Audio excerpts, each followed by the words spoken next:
not matter who the perpetrator is. When foreign states strike, now for the second time in less than a year, the people harmed are the same people. I have condemned the US and Israel's attacks as unlawful under the UN Charter last year and this time again. The strikes remain unlawful, no matter the assumed or stated objectives of those strikes. International law is not selectively invoked. It applies to all parties in all circumstances. The human cost of the current strikes is already severe. Over 1,000 civilians have reportedly been killed, a primary school struck, and hospitals and World Heritage sites destroyed.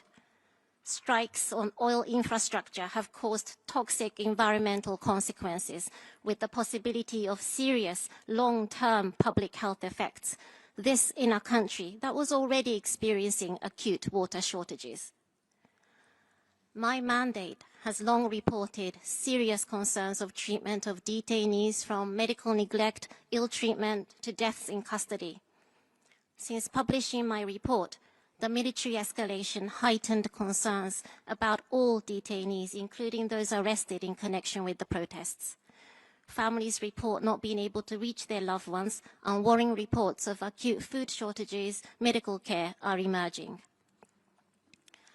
Today, 3 million people are temporarily displaced inside the Islamic Republic of Iran.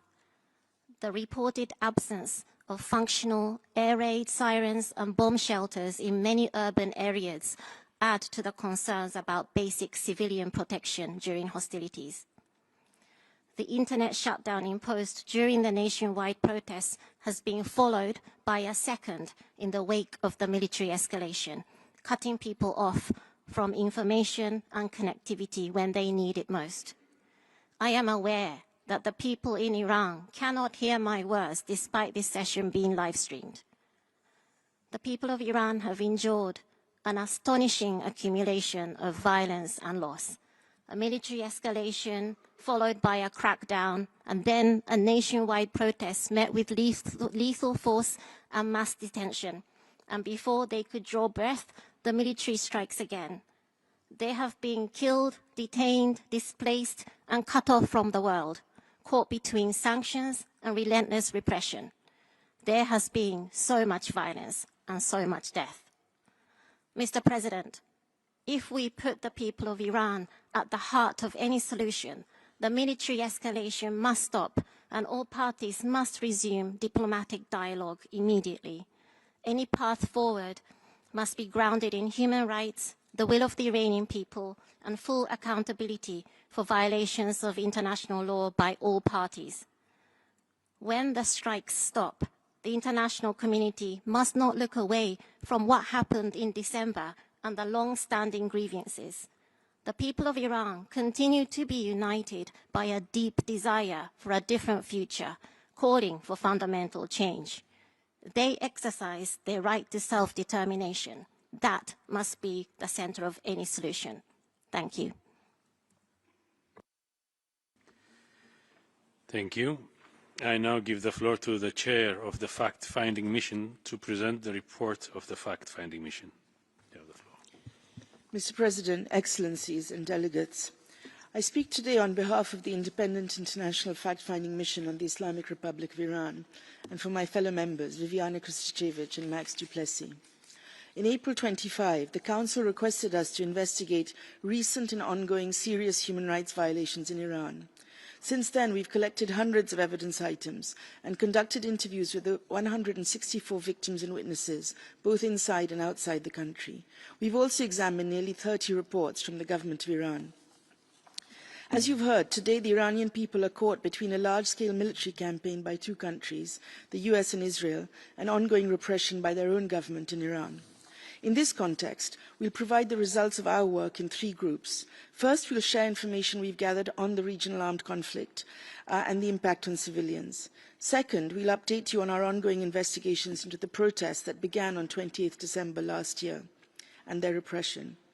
Third, we'll share our factual and legal findings related to the human rights violations and international crimes that were committed in Iran in 2025 up till December and the breakout of the protests. Turning first to the conflict. On 28 February, the US and Israel launched a devastating aerial campaign against Iran, ostensibly targeting military sites and nuclear facilities. In almost 3 weeks, these strikes have resulted in mounting reports of civilian casualties, including of children.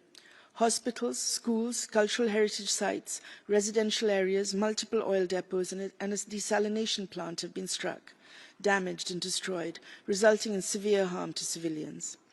On the very first day of this campaign, the airstrikes destroyed a school in Minab in southern Iran, killing more than 168 people, the vast majority of them being girl students, many as young as 7 years old. Against this backdrop, we are particularly concerned by public statements from US officials suggesting that long-established rules of engagement do not apply in this conflict. We will continue to monitor compliance with international humanitarian law of all parties to the conflict and to gather evidence in this regard. This situation has taken place just as the Iranian people have barely begun to emerge from the unprecedented horrors and violence unleashed upon them by their own government, the government of Iran, following the protests that began on 20th December 2025, when millions of Iranis took to the streets across the country, first in relation to the economic crisis and then to demand fundamental change. We have been receiving reports about the killings and injuries that took place in the acts of suppression of these protests. On 8th of January this year, the deaths and injuries escalated significantly, immediately after the government of Iran imposed another internet shutdown. Reports indicate that security forces began to use military-grade weapons, including heavy machine guns, against protesters and bystanders during this period. Credible organisations suggest that over 7,000 people have been killed, far exceeding the government's own staggering claim of 3,117 fatalities over just a few days.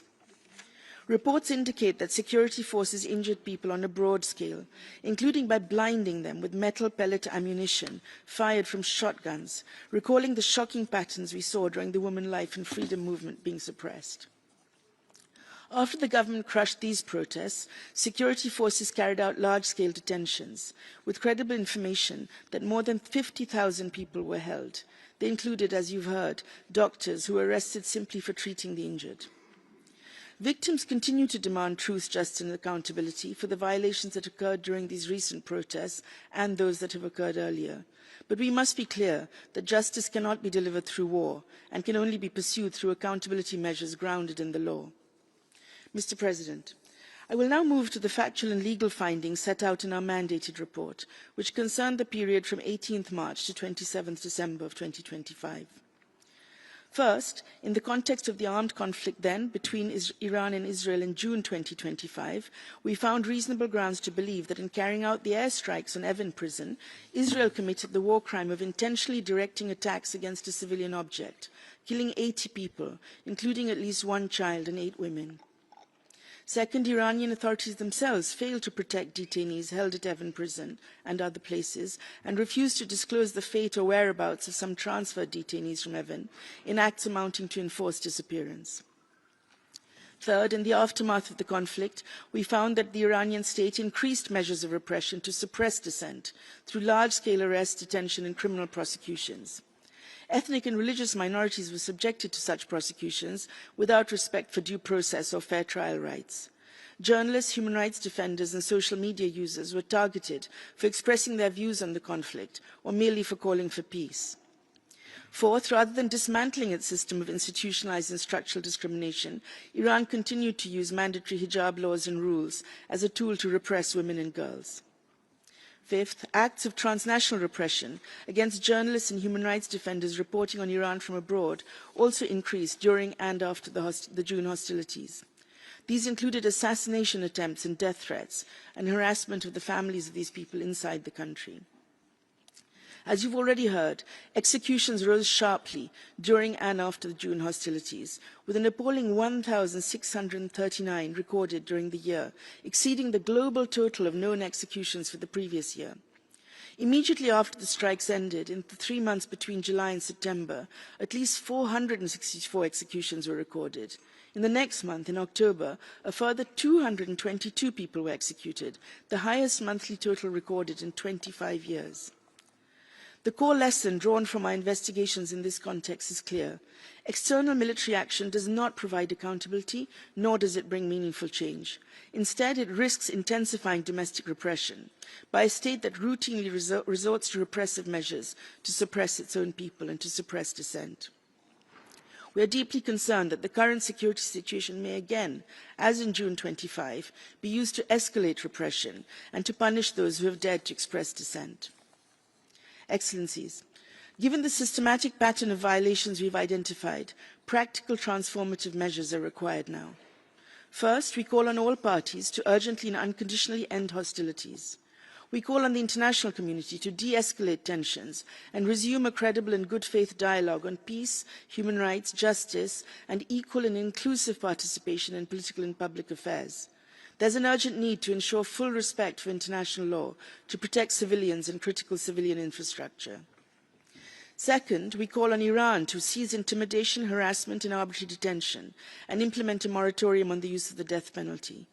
Transformative change is urgently required, one that ensures the voices of all Iranians, including women, young people and minorities, can be expressed freely and without fear for their security, and that guarantees their ability to participate meaningfully in the public affairs of their country. Third, we call on states to ensure that viable legal pathways, including humanitarian visas, remain open for victims and their families in Iran.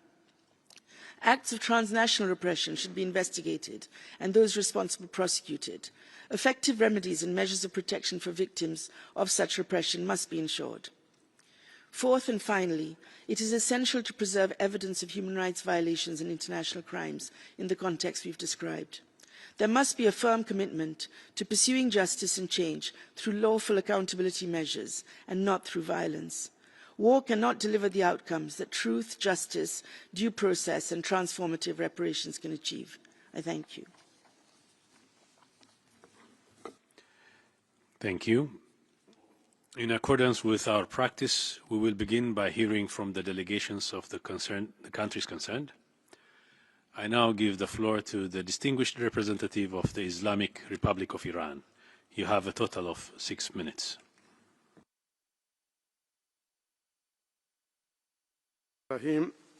Mr. Vice President, today the most urgent and fundamental human rights issue concerning Iran is the imminent threat to lives of Iranian people, whose lives are in immediate and grave danger under the shadow of reckless military aggression.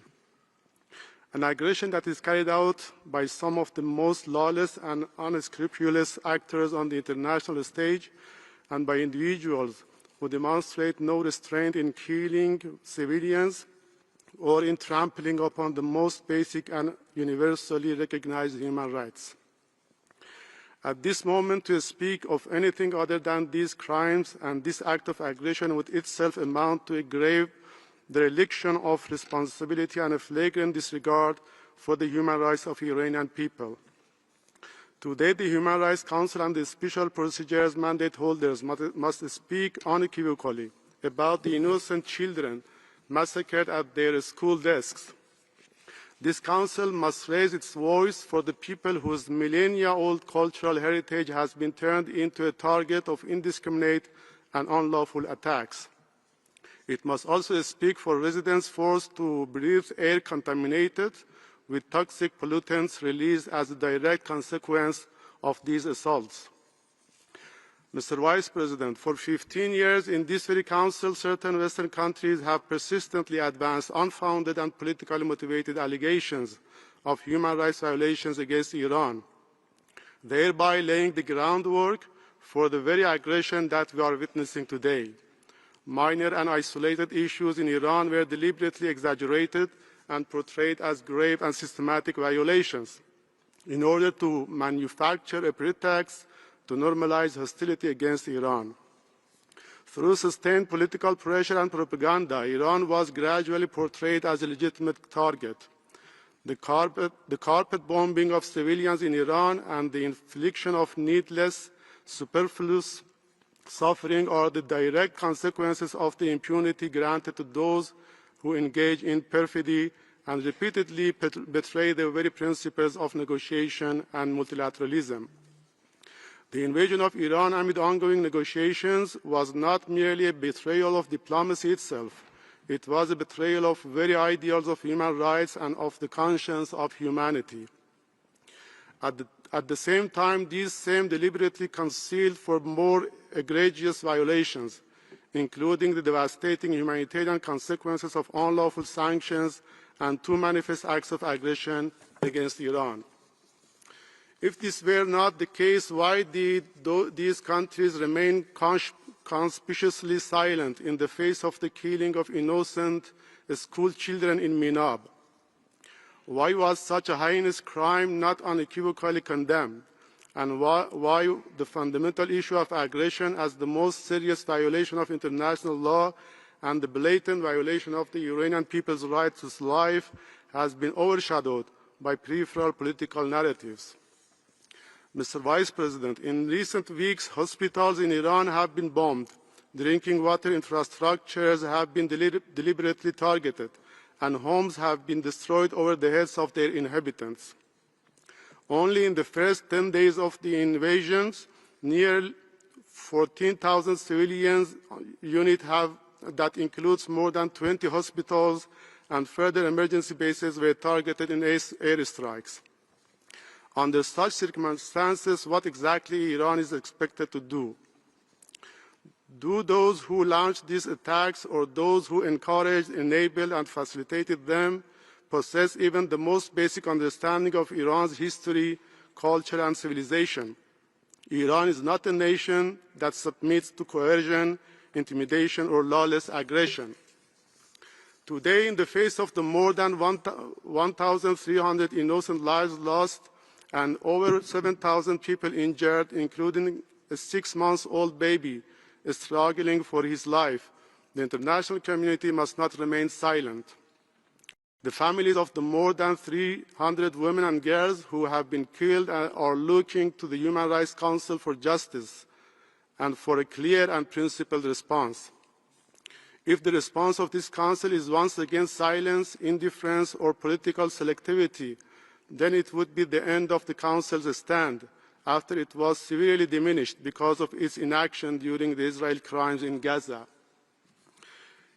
Mr. Vice President, Iran was subjected to aggression while it was actively engaged in negotiations and had explicitly affirmed its commitment to a peaceful and diplomatic resolution.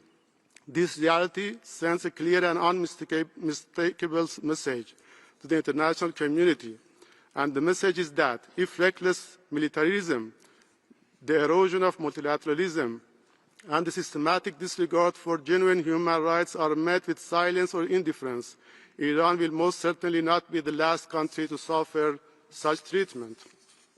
Finally, I have to reaffirm Iran is resolute in defending its people, its sovereignty, and its territorial integrity. In the exercise of its inherent right of self-defense under international law, Iran will respond decisively to any act of aggression. I thank you. Thank you. The list of speakers is now closed. I now invite interested delegations to put questions to the Special Rapporteur and members of the fact-finding mission and to make comments on the reports. I would like to remind you that the speaking time is limited to 1 minute and 30 seconds for each intervention. I now give the floor to the distinguished representative of Canada on behalf of a group of countries. Thank you, Mr. Vice President. I am pleased to speak on behalf of Australia, New Zealand, and Canada. We thank the Special Rapporteur and the fact-finding mission for their vital updates. We are closely following developments in the Middle East and are deeply concerned about the mounting loss of life. We condemn the dangerous and destabilizing strikes by Iran on civilians and civilian infrastructure across the region. We implore all parties to de-escalate tensions, protect civilians and civilian infrastructure, and prioritize pathways to diplomacy. We fear that Iran's unprecedented response to dissent earlier this year, marked by unlawful killings, arbitrary detentions, disappearances, torture, and internet shutdowns, will only intensify as regional tensions escalate. We affirm the rights of Iranians related to peaceful protests and support legitimate aspirations to decide their own future. Iran's use of the death penalty, over 1,600 executions in 2025, and more than 100 in January 26 alone, is intolerable. We also remain deeply concerned by the persecution of ethnic and religious minorities, including the Baha'i, Kurds, and Baluchis, and by the systemic discrimination women and girls face in public and private life. We call on Iran to halt repression, including transnationally, release all those arbitrarily detained, stop executions, and comply with its international human rights obligations. Question. Medical staff and facilities caring for protesters have faced serious reprisals by Iranian authorities. How can states better support them? Thank you. Thank you. I now give the floor to the distinguished representative of Iceland on behalf of a group of countries. Mr. Vice President, I have the honor to deliver this statement on behalf of the Nordic Baltic states. During the special session in January, this Council strongly urged the government of the Islamic Republic of Iran to respect, protect and fulfill its human rights obligations. Thousands have reportedly been killed in the violent repression of nationwide protests that began on 28 December 2025, with security forces using lethal force. Thousands more have been arrested and detained, and peaceful protesters have been sentenced to death. This comes alongside a sharp rise in executions, with at least 1,600 executions in 2025. We are alarmed by the reports of widespread restrictions on civic space, continued persecution of women and girls, persons belonging to minorities, and of human rights defenders and journalists. The lack of credible national accountability processes perpetuates an environment of fear and repression for the people of Iran. In this context, the work of the fact-finding mission and the Special Rapporteur is ever more crucial. The ongoing armed conflict has added another dimension to an already profound human rights crisis in Iran. We urge de-escalation, respect by all for international law, including human rights law and humanitarian law, and encourage a return to diplomatic dialogue. Protection of civilians is of utmost importance. I thank you. Thank you. I give the floor to the distinguished representative of the European Union. Mr. Vice President, the EU thanks the Special Rapporteur and the fact-finding mission for the reports. We are following the developments in Iran and the Middle East with the utmost concern. The hostilities have a far-reaching humanitarian impact. We call on all parties to protect civilians and respect international law, including IHL and the UN Charter. In January, peaceful protesters were responded by the security forces with brutal repression and lethal violence. Accountability is essential. We call on Iran to immediately release all those arbitrarily detained and to stop all executions. Expedited trials for peaceful protesters must be halted. The European Union is gravely concerned about harassment and reprisals, including transnational repression on EU soil. Human rights must be guaranteed for all, including for women and girls and persons belonging to religious and ethnic minorities. We urge full and permanent restoration of internet access. The EU strongly rejects Iran's practice of arbitrary detention of EU nationals, and we urge the authorities to release them. The EU has taken targeted restrictive measures against those responsible for serious human rights violations, and we will continue to do so. We also will further intensify our support to Iranian civil society and human rights defenders. Thank you. Thank you. I give the floor to the distinguished representative of the Bolivarian Republic of Venezuela on behalf of a group of countries. Gracias, presidente. Venezuela realiza esta intervención en nombre del Grupo de Amigos en Defensa de la Carta de las Naciones Unidas. Durante los últimos 14 años, Irán ha estado sujeto a un mandato selectivo, políticamente motivado y confrontativo de la relatora especial. Irán ha sido objeto de sesiones especiales del Consejo de manera desproporcionada, incluido un mandato duplicado de investigación en la 35 sesión especial y una costosa resolución de casi $6.5 millones en la 39 sesión especial. Esa politización de los derechos humanos y el doble rasero no son aceptables. La imposición de medidas coercitivas unilaterales ha tenido un impacto profundo y adverso en los derechos humanos del pueblo iraní. Estas medidas han restringido el acceso a bienes esenciales y, además, han limitado la capacidad para diseñar, implementar y promover programas de desarrollo. Condenamos la imposición de medidas coercitivas unilaterales, así como las repetidas amenazas contra la integridad territorial y la soberanía de Irán. También condenamos la agresión militar contra Irán llevada a cabo en violación del derecho internacional por las fuerzas de Israel y sus aliados, que perturba gravemente la estabilidad regional y agrava la situación humanitaria y de seguridad. Reiteramos que la cooperación, el diálogo y la equidad constituyen las vías más eficaces para alcanzar los objetivos comunes. Muchas gracias. Thank you. I now give the floor to the distinguished representative of Bahrain on behalf of the Cooperation Council for the Arab States of the Gulf. شكرا سيد نائب الرئيس. تدين دول مجلس التعاون لدول الخليج العربية والمملكة الأردنية الهاشمية الهجمات التي قامت بها الجمهورية الإسلامية الإيرانية ضد أراضي دولنا والتي استهدفت مناطق مدنية وبنى تحتية حيوية وشكلت مخاطر جسيمة على سلامة السكان المدنيين وعلى أمن واستقرار المنطقة. وتؤكد مجددا أن مثل هذه الهجمات التي تستهدف دول ثالثة غير طرف في أي نزاع تشكل انتهاكا واضحا لسيادة الدول وسلامة أراضيها وتمثل خرقا للقانون الدولي ولا يمكن تبريرها تحت أي ذريعة. وفي هذا الصدد ترحب دولنا باعتماد قرار مجلس الأمن رقم 2817 برعاية 136 دولة الذي يدين بأشد العبارات الهجمات التي استهدفت دولنا ويدعو إلى وقف فوري لها. ترفض دولنا ما ورد في تقريري المقرر الخاص وبعث تقاصي الحقائب الدولية من توصيف لهذه الهجمات بأنها ضربات انتقامية، فضلا عن غياب أي إدانة واضحة لها. أن مثل هذه التوصيف يفتقر إلى أي أساس قانوني أو واقعي، ومن شأنه أن يصبح شرعية على أعمال عدوانية تعد غير مشروعة بكل وضوح بموجب القانون الدولي. من هذا المنطلق ندعو المقرر الخاص وبعث تقاصي الحقائب والآليات المعنية في المجلس إلى عكس الطبيعة الحقيقية لهذه الهجمات وإلى إدانة هذا العدوان غير المبرر بشكل صريح، كما تطالب دولنا إيران بالامتثال الكامل لقرار مجلس الأمن 2817. شكرا. Thank you. I give the floor to the distinguished representative of Mali.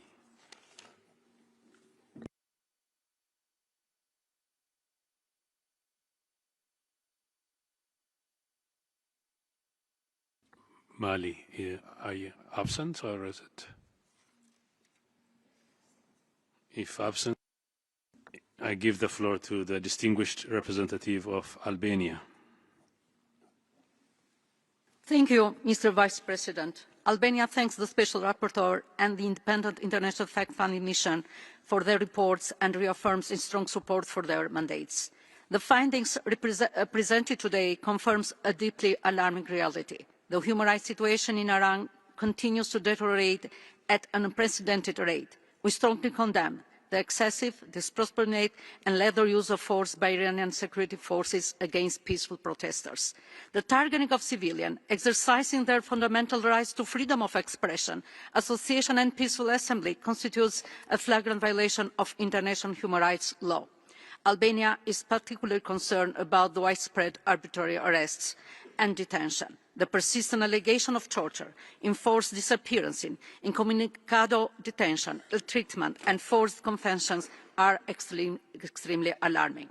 Mr. Vice President, these violations are evidence of a broader system of repression and impunity that has persisted for decades. The scale of gravity of the reported violations underscores the urgent need to ensure accountability and end impunity. Albania also condemns the attacks of Iran against the neighbouring country. Albania stands with the Iranian people and supports their legitimate aspirations for dignity, freedom and full respect of their fundamental rights. I thank you. Thank you. I give the floor to the distinguished representative of the Dominican Republic. Gracias, señor vicepresidente. República Dominicana agradece la presentación de los informes. Observamos con preocupación las conclusiones relativas a restricciones al espacio de derechos y libertades fundamentales, incluidas limitaciones al espacio cívico, al derecho de reunión pacífica y a la libertad de expresión, así como denuncias de uso desproporcionado de la fuerza en contextos de protesta. Nos preocupa la situación de las mujeres y niñas, así como de otros grupos en situación de vulnerabilidad, y subrayamos la importancia de garantizar la igualdad ante la ley y la protección efectiva de los derechos. En el contexto internacional actual, marcado por un deterioro de la seguridad regional y por recientes escaladas de tensiones que generan graves consecuencias humanitarias, reiteramos la importancia de privilegiar la contención, el respeto del derecho internacional por todas las partes y la protección de la población civil. En este sentido, subrayamos que los esfuerzos para reducir las tensiones, fortalecer los canales diplomáticos y promover soluciones pacíficas resultan esenciales para evitar mayores vulneraciones de derechos humanos y preservar la estabilidad regional y global. Alentamos al gobierno iraní a continuar los esfuerzos orientados a promover el diálogo y la cooperación con los mecanismos internacionales, con miras a avanzar en la protección y promoción de los derechos humanos de todas las personas en el país. Muchas gracias, vicepresidente. Thank you. I give the floor to the distinguished representative of the Philippines.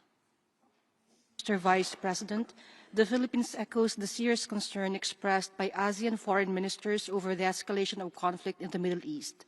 This spiral of armed conflict has already claimed many innocent lives, including those of children. This cannot and should not be normalized.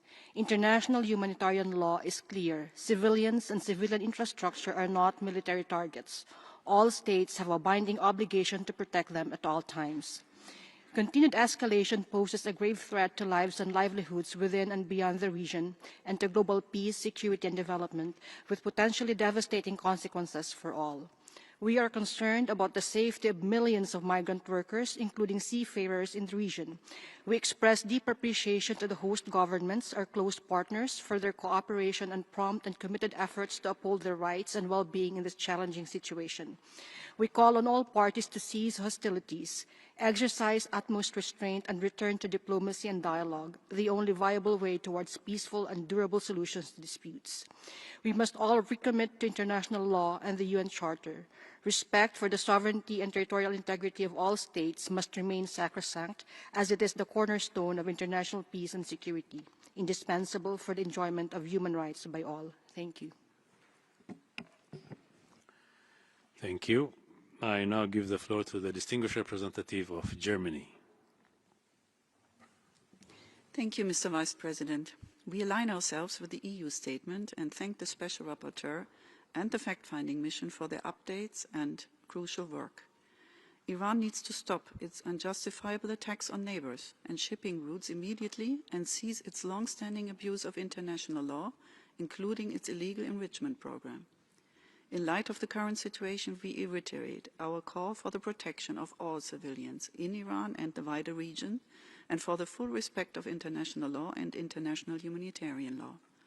The people of Iran must be able to freely determine their future, without fear of repression, of arbitrary arrests, of sham trials, with excessive punishments, including the death penalty, without fear of the excessive force that the Iranian government has deployed against its own people again and again. Iran must end the abuses against its own population and uphold the human rights of all its citizens, no matter their gender, sexual orientation, ethnicity, or religious background. We call on Iran to allow full and unhindered access to HRC mandates. Thank you. Thank you. I now give the floor to the distinguished representative of France. Merci, Monsieur le Vice-président. La France s'associe à l'intervention de l'Union européenne. L'escalade au Moyen-Orient doit cesser. L'Iran porte une responsabilité première en jouant depuis des années un rôle déstabilisant pour la région, comme pour la paix et la sécurité internationale. La France se tient aux côtés du peuple iranien pour qu'il puisse retrouver la paix et accéder à une vie digne et libre.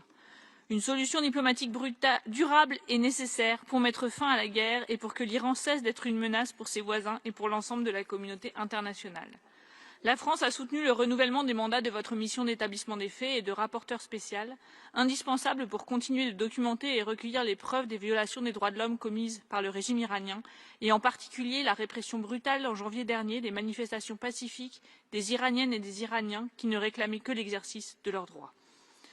Nous réaffirmons notre soutien et notre solidarité avec nos partenaires de la région, injustement ciblés par des frappes iraniennes, et rappelons que la protection des populations civiles est une priorité absolue, conformément au droit international humanitaire. Au Conseil de sécurité, la France a soutenu et coparrainé la résolution 2817 qui appelle l'Iran à cesser ses frappes indiscriminées contre les pays de la région et demande le respect de la liberté de navigation dans le détroit d'Ormuz. Je vous remercie. Thank you. I now give the floor to the distinguished representative of Belgium. Thank you, Mr. Vice President. Belgium aligns itself with the EU statement and thanks the Special Rapporteur and the fact-finding mission for their reports. Decades of systemic repression by the Iranian authorities have indeed led to a catastrophic human rights situation, with many of the violations committed by the government amounting to crimes against humanity. We condemn them in the strongest terms. We urge the authorities to immediately stop silencing this dissent and shielding perpetrators from responsibility and instead release all persons arbitrarily detained, establish a moratorium on executions and the internet shutdowns, and ensure accountability for victims and their families. The recent escalation of hostilities is further exacerbating the human rights situation. We call for immediate de-escalation, renewed efforts towards a credible political solution and full respect for international law. Iran must comply with Security Council Resolution 2817. IHL prohibits targeted or indiscriminate attacks on civilian infrastructure. All incidents must be investigated, including the reported bombing of a girls' school in Minab. Special Rapporteur, members of the FFM, we urge Iran to cooperate with your mandates. How can the international community most effectively support your work at this critical moment? I thank you. Thank you. I give the floor to the distinguished representative of the Bolivarian Republic of Venezuela. Gracias, presidente.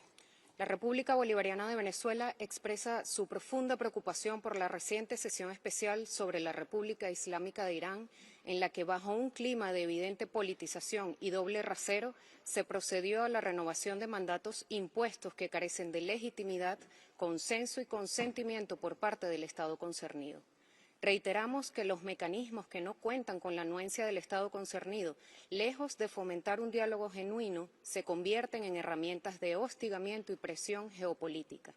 Estos mandatos ignoran deliberadamente la realidad del pueblo de Irán, así como el impacto devastador de las ilegales medidas coercitivas unilaterales que atentan contra su derecho al desarrollo. Venezuela rechaza enérgicamente la instrumentalización de este Consejo para promover agendas de cambio de régimen mediante narrativas sesgadas y parcializadas. En ese sentido, al reivindicar el principio de autodeterminación de los pueblos y de soberanía nacional, no puede más que rechazar la acción militar contra el pueblo de Irán. Es imperativo que este foro recupere su naturaleza constructiva y objetiva, respetando la soberanía, la integridad territorial y la autodeterminación de los pueblos, tal como lo consagra la Carta de las Naciones Unidas. Muchas gracias. Thank you. I give the floor to the distinguished representative of Switzerland. Monsieur le Vice-président, la Suisse remercie la rapporteure spéciale et la mission d'établissement des faits pour leurs travaux indispensables.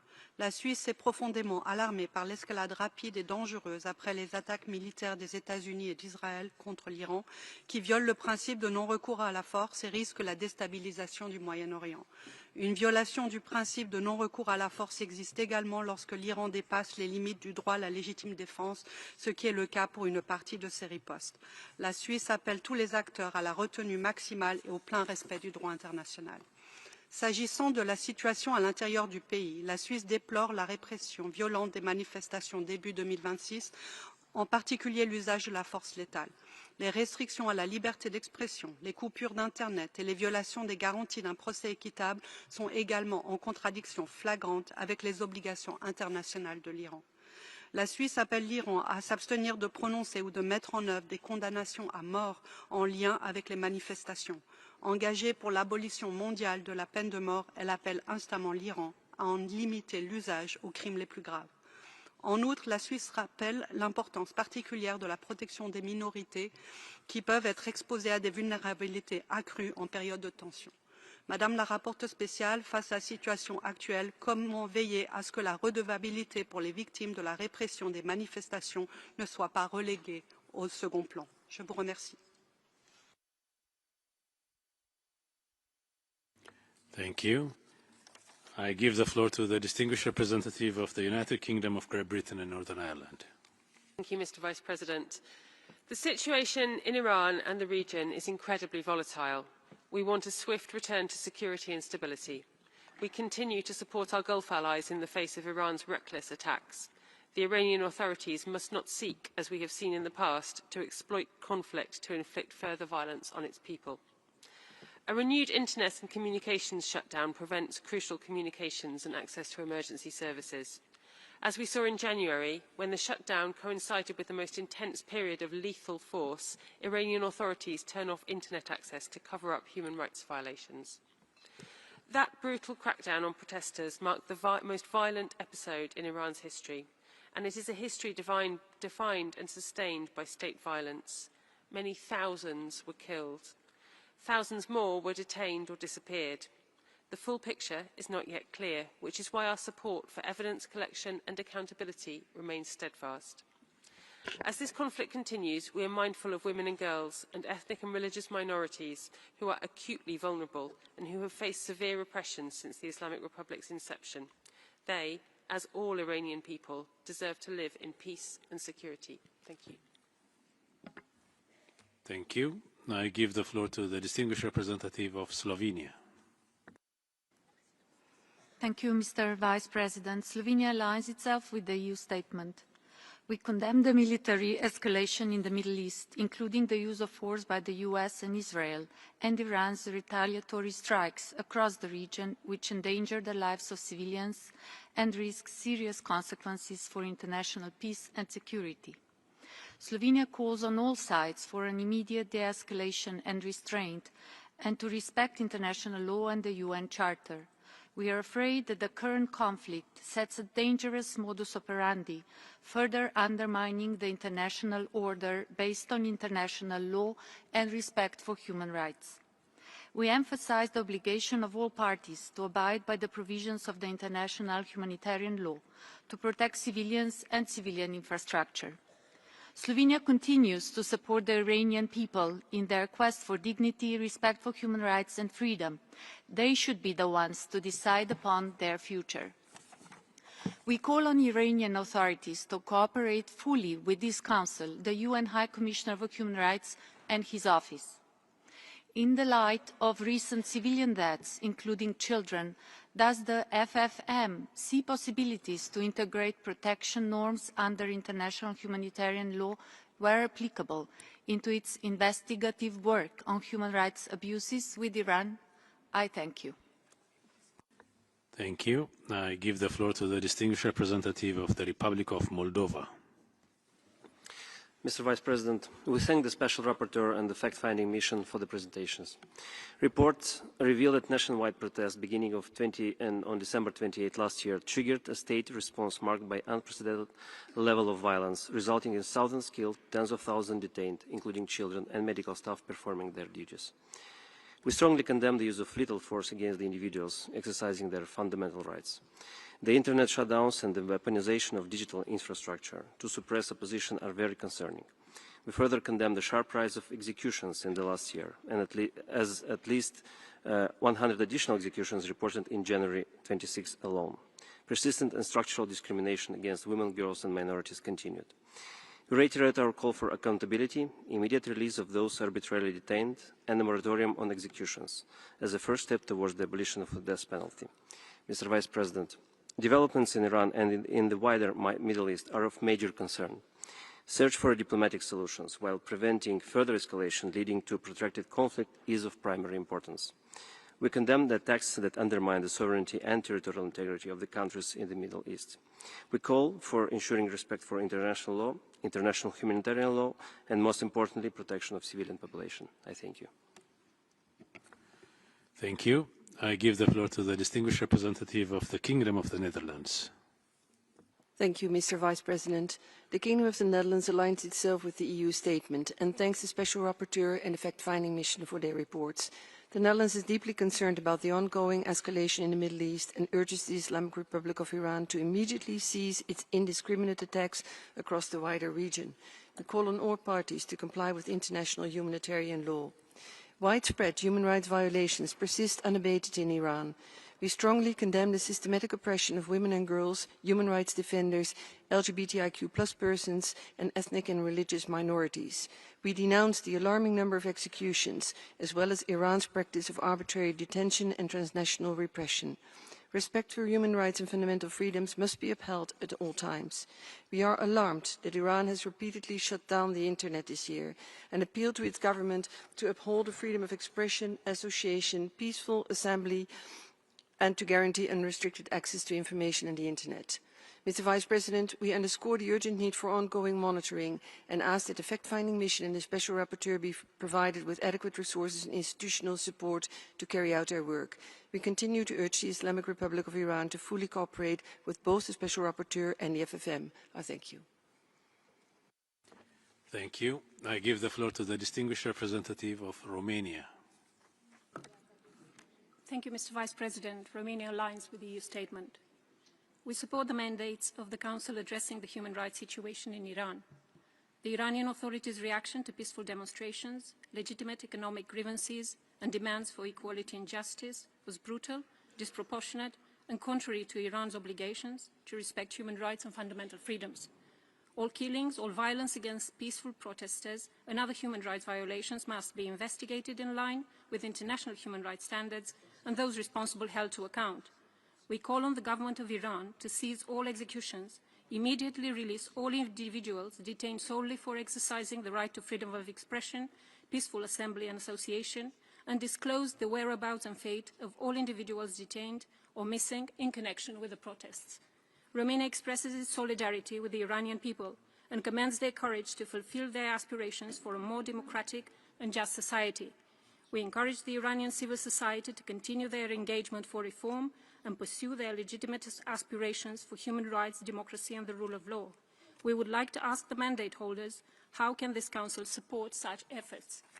Last but not least, we stand in solidarity with our partners in the region, targeted by Iranian attacks, which profoundly affected regional stability and security. I thank you, Mr. Vice President. Thank you. I give the floor to the distinguished representative of Italy. Thank you, Mr. Vice President. Italy aligned itself with the EU statement. We reiterate our support for the Special Rapporteur and the independent international fact-finding mission. Italy follows with deep concern the developments in Iran, where respect for international humanitarian and human rights law is now even more paramount, in particular the obligation to ensure the protection of civilians. We express our solidarity with the Iranian people in this terrible moment, who are already suffering as the human rights situation in the country continued to sharply deteriorate. Italy has long been deeply concerned about the systemic restriction on freedom of expression, persistent impunity and structural discrimination, particularly against women, girls and minorities. We urge once again the Iranian authorities to ensure accountability for human rights violations following the January protests, release of those arbitrarily detained, and guarantee fair trials. We condemn the sharp rise in executions and call upon Iran to establish a moratorium on the death penalty. Madam Special Rapporteur, how can independent monitoring and reliable reporting on the use of death penalty be ensured in absence of official data? I thank you. Thank you. I now give the floor to the distinguished representative of Burkina Faso. Merci, Monsieur le Président. Le Burkina Faso prend note des rapports du rapporteur spécial de la mission d'établissement des faits. Cette session du Conseil intervient dans un contexte international particulièrement préoccupant, marqué par une escalade de tensions et par des actions militaires israélo-américaines intervenues depuis le 28 février 2026 contre la République islamique d'Iran, ainsi que par les réactions qu'elles ont suscitées. Ces développements ont entraîné des pertes en vies humaines et d'importantes destructions d'infrastructures civiles. Il souligne une fois de plus la nécessité impérieuse de préserver l'ordre juridique international et de renforcer le respect des principes fondamentaux consacrés par la Charte des Nations Unies. À cet égard, ma délégation tient à rappeler que le respect de la souveraineté des États, de leur intégrité territoriale et du principe de non-ingérence dans les affaires intérieures constitue le socle indispensable des relations internationales pacifiques et équilibrées. Le Burkina Faso demeure profondément attaché à la promotion et la protection des droits de l'homme dans leur universalité et leur indivisibilité. Aussi, ma délégation estime que le Conseil des droits de l'homme doit continuer à promouvoir une approche fondée sur le dialogue constructif la coopération internationale et l'objectivité et la non-sélectivité. Pour terminer, ma délégation appelle à la désescalade des tensions et à la relance des voies diplomatiques, seules à même de préserver la paix et la stabilité. I now give the floor to the distinguished representative of Yemen. شكرا السيد نائب الرئيس. اطلع وفد بلادي باهتمام بالغ على تقرير المقرر الخاص وتقرير لجنة تقصي الحقائق الدولية حول وضع حقوق الإنسان في الجمهورية الإسلامية الإيرانية وما تضمناه من انتهاكات ممنهجة وموثقة لحقوق الإنسان. وفي هذا السياق نؤكد أن إيران تمارس منذ عقود تدخلات خطيرة ومرفوضة في شؤون اليمن من خلال دعم ميليشيات الحوثي الانقلابية الإرهابية بأسلحة نوعية وخبراء في التسليح والقمع وتشجيعها لاستنساخ الانتهاكات الخطيرة ضد المدنيين والصحفيين والمدافعين عن حقوق الإنسان والنساء والأطفال، بما في ذلك الاعتقال التعسفي والتعذيب والإخفاء القسري والقتل خارج القانون، ناهيك عن الاعتداء على الموظفين الأمميين وتهديد دول الجوار والملاحة الدولية. ونسجل هنا إدانتنا الشديدة للاعتداءات الإيرانية المتكررة وغير المبررة على الدول الخليجية والعربية الشقيقة واستهدافها للمنشآت المدنية والبنى التحتية الحيوية ومحاولة جر المنطقة إلى حرب بيئية شاملة. وختاما نؤكد على أن المجتمع الدولي مطالب بالتحرك الفوري لفرض احترام القانون الدولي واحترام سيادة الدول وحماية شعوب المنطقة من تفاقم العنف. وشكرا.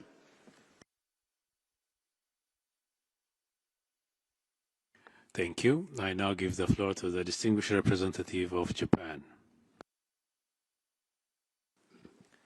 Thank you, Mr. Vice President.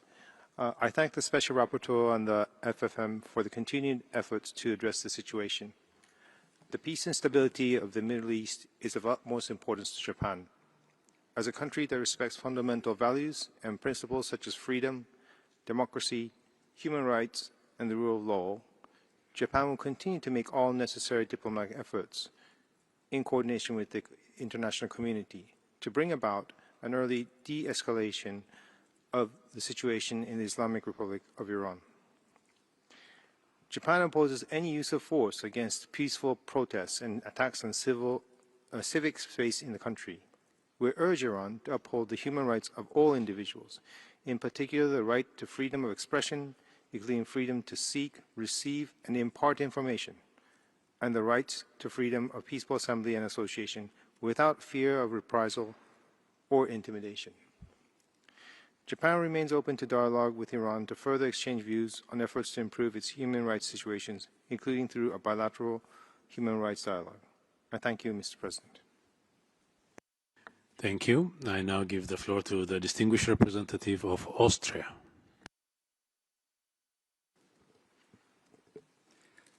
Thank you, Mr. Vice President. Austria aligns itself with the EU statement and thanks the Special Rapporteur on the FFM for their reports. We are deeply concerned by their findings, which include the killings of thousands of people since the eruption of the protests, the reported arrest of over 50,000 people, including children, women, minorities, journalists, medical workers, and human rights defenders, and the reports on critical conditions in detention facilities, the application of the death penalty in relation to the protests, with at least 30 individuals, including 2 children, reportedly facing execution, the nationwide telecommunications shutdown with internet connectivity reportedly collapsing to approximately 1% of normal levels, the disproportionate negative effects and targeting of ethnic and religious minorities, notably the Baha'i. Those responsible for these grave human rights violations must be held accountable and evidence preserved. In this light, Austria has supported the designation of the IRGC as a terrorist organization. Austria condemns Iran's strikes across the region and indiscriminate attacks against civilian targets in Israel. We urge all parties to the conflict to adhere to international humanitarian and human rights law. Protection of all civilians, particularly women and children, must remain a key priority. Austria calls for immediate de-escalation and cessation of hostilities of all parties involved and return to diplomatic avenues. Vienna stands ready to serve as a venue for negotiations. The Iranian people deserve freedom and the right to determine their own democratic future. I thank you. Thank you. I give the floor to the distinguished representative of Oman. شكرا السيد نائب الرئيس. يأتي عقد هذا الحوار التفاعلي المشترك في ظل سياق إقليمي ودولي دقيق، حيث تشهد المنطقة تطورات مقلقة نتيجة تصاعد الأعمال العسكرية وتبادل الهجمات، الأمر الذي ينذر بتداعيات خطيرة تمس سيادة الدول وأمنها واستقرار شعوبها، كما ينعكس سلبا على أوضاع حقوق الإنسان وحماية المدنيين. وتجدد سلطنة عمان من هذا المنبر إدانتها لكافة الاعتداءات والهجمات التي تستهدف الجمهورية الإسلامية الإيرانية، وتعرب كذلك عن رفضها القاطع وإدانتها لاستهداف أراضي دول مجلس التعاون لدول الخليج العربية والدول العربية، وتدعو جميع الأطراف المعنية إلى ضبط النفس ووقف الأعمال العدائية والالتزام بمبادئ القانون الدولي وتجنب استهداف المدنيين والمنشآت الحيوية والبنية التحتية. وتؤكد سلطنة عمان أهمية تكثيف الجهود الإقليمية والدولية الهادفة إلى وقف الحرب والعودة إلى طاولة المفاوضات واعتماد الحلول الدبلوماسية باعتبارها المسار الأنجع لمعالجة جذور الأزمات وتعزيز الأمن والاستقرار، ومن شأن ذلك أن يهيئ الظروف الملائمة لمواصلة الجهود الرامية لتعزيز وحماية حقوق الإنسان على جميع المستويات، سواء في الجمهورية الإسلامية الإيرانية أو في سائر الدول في المنطقة والعالم. وشكرا.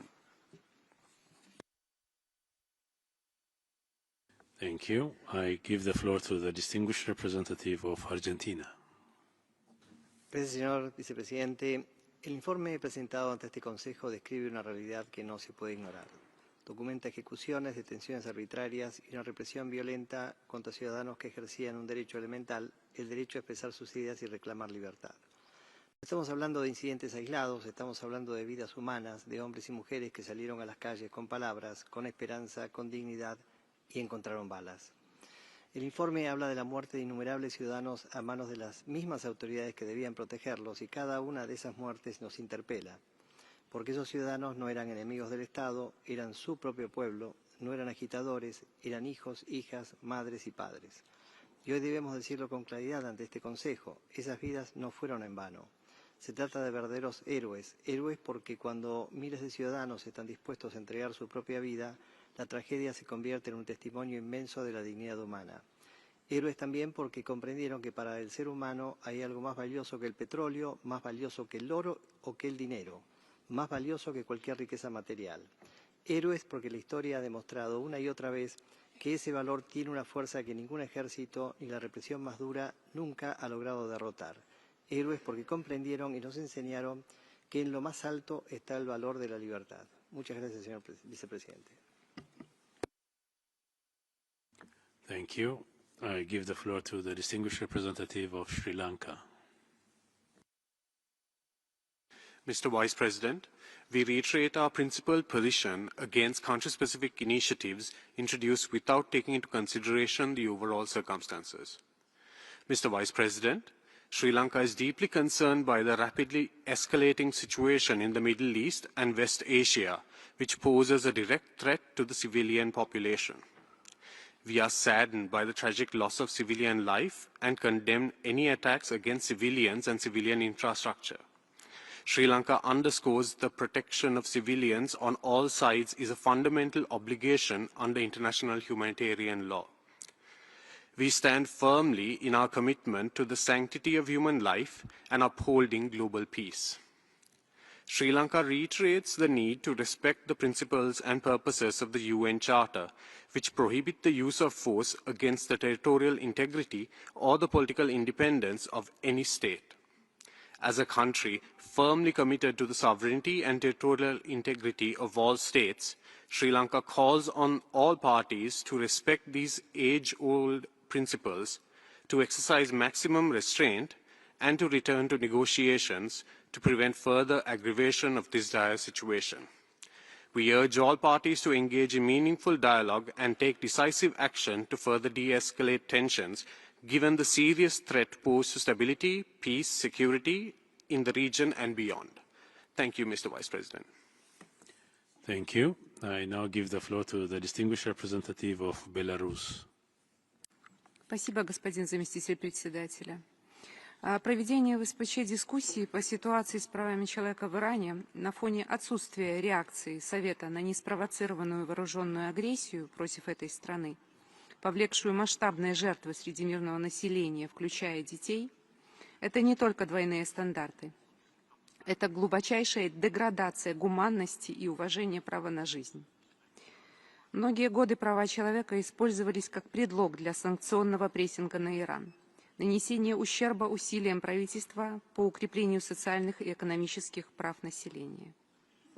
Вместо диалога и сотрудничества, осуждения односторонних принудительных мер, в СПЧ принимались неконсенсусные резолюции и множились политизированные механизмы по Ирану для продвижения интересов их инициаторов. Эти механизмы игнорировали позицию государства, не желали признавать очевидные различия между мирными протестами и противоправными экстремистскими действиями. За неудавшимися попытками дестабилизировать Иран и сменить власть через подпитываемые извне протесты последовала вооруженная агрессия, ужасающие последствия которой для мирного населения всего региона очевидны и продолжают возрастать. Требуется скорейшая деэскалация конфликта, который несет человеческие жертвы и разрушения по всему региону. Благодарю. Thank you. I now give the floor to the distinguished representative of Malta. Thank you, Mr. Vice President. Malta aligns itself with the statement by the European Union and thanks the Special Rapporteur and the fact-finding mission for their reports. Special Rapporteur, your report presents a stark picture of violations targeting persons exercising their right of peaceful protest that include violations of medical neutrality. The citizens of Iran were also forced to endure days of internet and communications shutdown, arbitrary arrests, and severe crackdowns by security forces. We call on Iran to immediately release all persons detained for exercising their basic human rights. The fact-finding mission report paints a converging picture of systematic state action intended to suppress basic freedoms. Of particular concern is the application of the death penalty on dubious charges and without due process. Women and girls continue to face severe harassment as rules on wearing a hijab were strictly enforced, as well as labelling non-conformists as enemies. Your determination that threats to women's right to life is a foreseeable outcome of a legal system that fundamentally discriminates against women and girls is shocking. We call upon Iran to implement its human rights obligations without delay. I thank you. Thank you. I now give the floor to the distinguished representative of Liechtenstein. Thank you, Mr. Vice President. Liechtenstein thanks the Special Rapporteur and the fact-finding mission for their respective reports. We are deeply concerned by the military escalation in the wider Middle East and call for immediate de-escalation by the conflict parties in order to ensure the protection of civilians and stability in the region. Liechtenstein has over many years supported diplomacy as the primary route of engagement between the parties to the conflict. We are particularly shocked by the attack against the girls' primary school in Minab, resulting in the killing of at least 165 schoolgirls and injuring many more. We welcome the announcement by the United States to launch an investigation into the attack. Mr. Vice President, we continue to be gravely concerned about the human rights situation in Iran, particularly the crackdown of the protests that began in late December, resulting in the death of thousands of persons, including children, and many more arbitrarily detained. We deplore the sharp rise of executions, the serious and ongoing human rights violations, the severe restrictions of fundamental freedoms, the persistent impunity, and the lack of cooperation by the Iranian authorities with your mandates.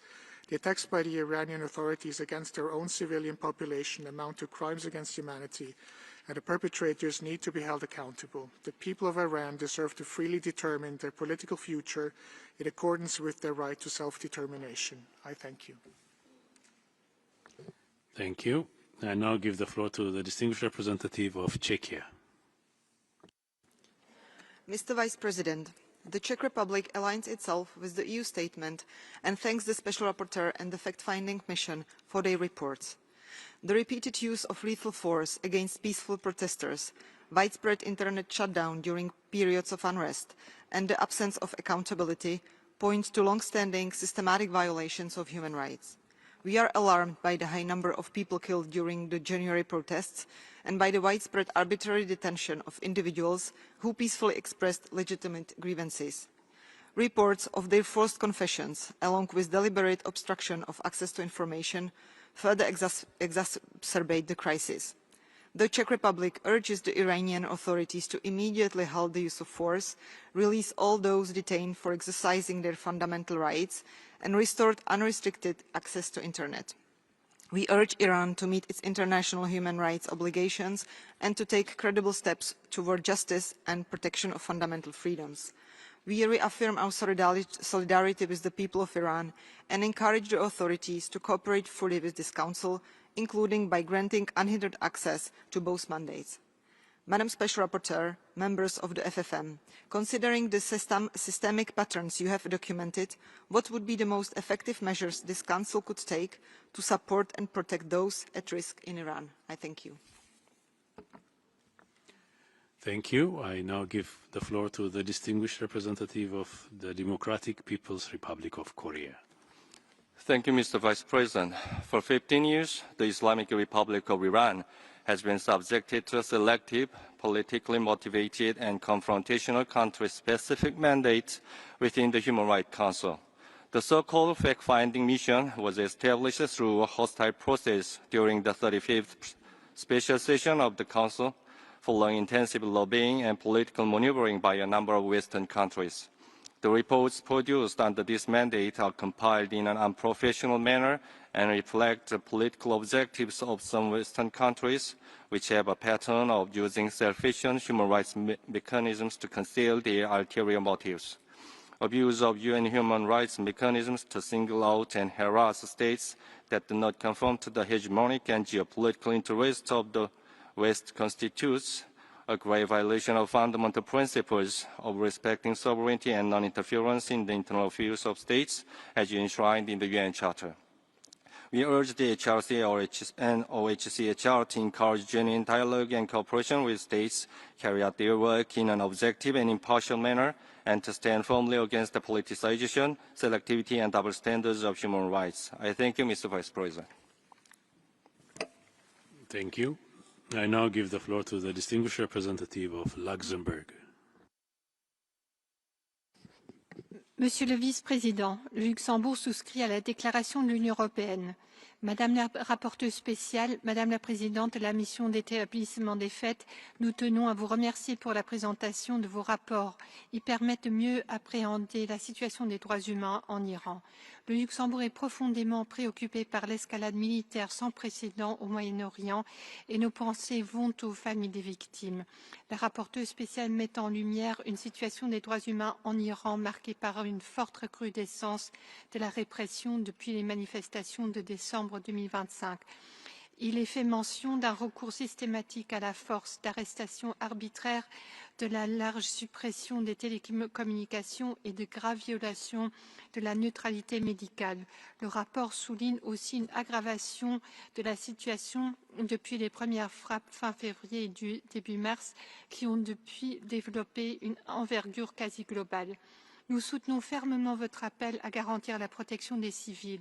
Nous appelons également le gouvernement iranien à rétablir l'accès à l'information et à veiller à ce que ses obligations en matière des droits humains restent pleinement respectées, indépendamment des dynamiques régionales et militaires actuelles. Face à la coupure de la connexion Internet et des télécommunications téléphoniques, comment est-ce que votre mission est encore capable de poursuivre son important travail et d'assurer à ce que les violations des droits humains ne soient pas perdues de vue? Je vous remercie. Thank you. I now give the floor to the distinguished representative of Montenegro. Vice President, Montenegro acknowledged the vital work and insights of the Special Rapporteur and fact-finding mission. Their reports highlight the Iranian people's deepening plight, exacerbated by increasing hostilities within the country and across the region. This situation underscores the urgent need to protect all civilians, uphold international law, and abide by the principles of the UN Charter. The findings detail unprecedented repression during nationwide peaceful protests, with thousands killed and tens of thousands arbitrarily detained.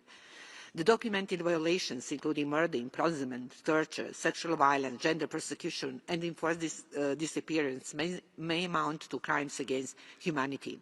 This reflects a system that criminalizes dissent, entrenches impunity, and denies victims their rights. We strongly condemn the use of the death penalty, with a staggering over 1,600 executions in 2025 alone. This is particularly concerning for women and those charged under the new espionage law. We call for a moratorium on execution, leading to their abolition. We also condemn the targeting of human rights defenders, journalists and protest witnesses, including through acts of transnational repression. We urge Iranian authorities to end violence, release all those arbitrarily detained, and respect fundamental freedoms. Accountability is indispensable for justice and prevention of future violence. Thank you. Thank you. I now give the floor to the distinguished representative of Qatar. سيد نائب الرئيس، تدين دولة قطر بأشد العبارات الاعتداءات الإيرانية التي أشار إليها التقرير والتي استهدفت الأراضي القطرية وعددا من الدول الشقيقة في انتهاك صارخ للسيادة الوطنية وتهديد مباشر لأمن وسلامة المدنيين وخرق واضح للقانون الدولي وميثاق الأمم المتحدة وتصعيد مرفوض يهدد أمن واستقرار المنطقة. نرحب باعتماد مجلس الأمن لقرار 2817 الذي يدين الهجمات الإيرانية على عدد من دول المنطقة ويؤكد احترام سيادة الدول وسلامة أراضيها ورفض استخدام المدنيين والمنشآت الحيوية. إن استهداف دولة ليست طرفا في النزاع ولم تسمح باستخدام أراضيها أو أجواءها في الأعمال القتالية يمثل انتهاكا خطيرا للقانون الدولي ويؤثر سلبا على السلم والأمن الدوليين والتمتع بالحقوق الأساسية وفي مقدمتها الحق في الحياة والتعليم والصحة والأمن والتنمية. ونرفض ما ورد في تقريري المفوض الخاص وبعثة تقصي الحقائق الدولية من توصيف لهذه الهجمات بأنها ضربات انتقامية فضلا عن غياب أي إدانة واضحة لها. إن مثل هذا التوصيف يفتقر إلى أي أساس قانوني أو واقعي من شأنه أن يضفي شرعية على أعمال عدوانية تعد غير مشروعة بكل وضوح بموجب القانون الدولي.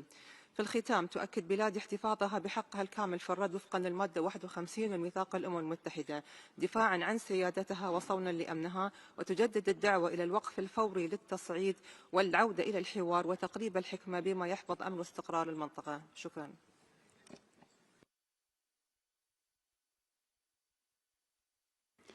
Thank you. I now give the floor to the distinguished representative of Spain. Gracias, señor vicepresidente. España se suma a la declaración de la Unión Europea y agradece los informes presentados. Ante la gravedad de los acontecimientos a los que asistimos, consideramos doblemente importante el diálogo que está teniendo lugar hoy, porque este Consejo debe defender el derecho internacional en todas las circunstancias con igual intensidad. España sigue con gran preocupación la grave situación de derechos humanos en Irán, el aumento en la aplicación de la pena de muerte, la restricción de las libertades civiles y la persecución de todas las minorías que los informes documentan. La represión ejercida por las autoridades iraníes contra los manifestantes pacíficos a inicios de año, así como las detenciones arbitrarias y las sentencias sumarias de ejecuciones de estos manifestantes, son gravísimas violaciones del derecho internacional de los derechos humanos. Tampoco consideramos aceptables las restricciones a las comunicaciones y nos alarma el uso de los hospitales y servicios médicos como un instrumento de represión y control.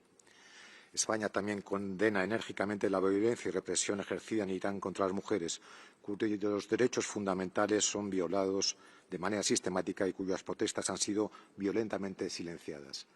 Irán es el país de Masha Amini, no lo olvidamos, y también de las niñas víctimas del bombardeo de la escuela de Minab. Ante la guerra, España rechaza las acciones unilaterales de Estados Unidos e Israel. Condenamos los ataques indiscriminados de Irán a los países vecinos y pedimos el cese inmediato de los mismos. Debemos regresar al derecho internacional. Muchas gracias, señor presidente. Thank you. I now give the floor to the distinguished representative of Colombia. Gracias, señor vicepresidente. Colombia ve con preocupación el deterioro. Hace pocos meses presenciábamos el nivel sin precedentes de represión de las protestas populares y ahora el uso de la fuerza contra Irán, como se señala en el informe de la misión de investigación y en las manifestaciones de la relatora especial, lo cual ha dejado a la población iraní atrapada entre una campaña militar a gran escala y un aparato nacional responsable de violaciones a los derechos humanos. Colombia ve con preocupación el deterioro aún mayor de la difícil situación de los derechos humanos en Irán, a consecuencia de los recientes ataques armados contra ese país. Esto ha desencadenado a su vez acciones armadas iraníes contra los estados de la región, con consecuencias igualmente perturbadoras, particularmente frente a la población civil. Colombia no puede permanecer en silencio ante el costo humano de la situación en Irán y en la región. No se puede continuar exponiendo a comunidades enteras al miedo y al riesgo, lo que dificulta la situación de los más vulnerables, las mujeres y los niños. Ningún objetivo militar puede justificar que la población civil quede atrapada en el fuego cruzado o sea víctima de ataques indiscriminados, particularmente frente a instalaciones protegidas por el derecho internacional humanitario, como las escuelas. La protección de la vida debe ser nuestra máxima prioridad. Debe cesar el uso de la fuerza por parte de todos los involucrados. Muchas gracias.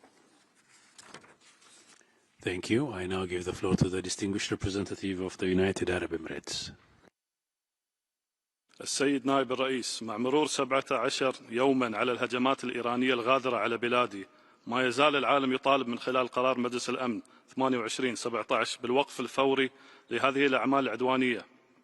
نعبر عن رفضنا القاطع لأي مبررات صدرت من إيران بشأن التصعيد العدواني، فما هي إلا محاولات نشر الأكاذيب وتضليل المجتمع الدولي لتبرير ادعاءاتها السافرة على دولة الإمارات والمنطقة. رغم أن دولة الإمارات بذلت حتى اللحظة الأخيرة جهودا صادقة ومسؤولة لتجنب اندلاع الحرب، فإن إيران هي من عزلت نفسها عن جيرانها. وفي هذا الصدد ترفض بلادي بشكل قاطع ما ورد في تقرير المقررة الخاصة وبعثة تقصي الحقائق من توصيف لهذه الهجمات بأنها ضربات انتقامية، فهذا التوصيف يفتقر إلى أي أساس قانوني أو واقعي، ويمنح غطاء غير مبرر لأعمال عدوانية غير مشروعة بموجب القانون الدولي.